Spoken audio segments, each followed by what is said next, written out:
mahina na ang ano eh, New Zealand eh. Sa builder, kaya cleaner na lang siya ngayon.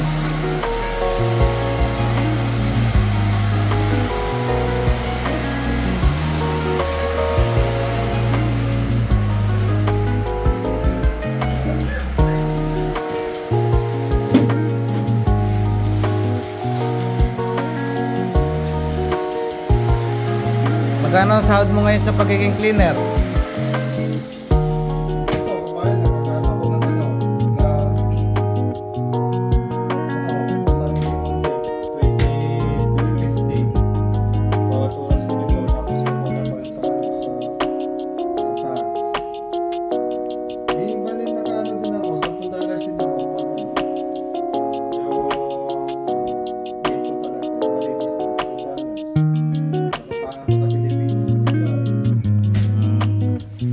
Pero nakakasurvive naman, no?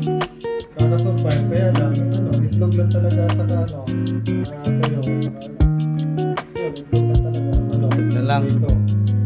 Hindi mas masaya pa pala sa Pilipinas. At talaga mas masarap sa Pilipinas kung nakakapayan. Kung pauwi nila ako, iuwi ako eh, doon na lang ako sa Pilipinas. Kung magbibigyan ako ng ano, ng trabaho doon sa Pilipinas, kung bibigyan ako ng ano, ng pamahalaan natin ng trabaho. Kaya lang, hindi, palakasan doon sa atin eh. Wala kang kilala doon, hindi ka makakaano, hindi ka makakaano ng trabaho talaga. Kaya tiniisip mo na dito magandang trabaho.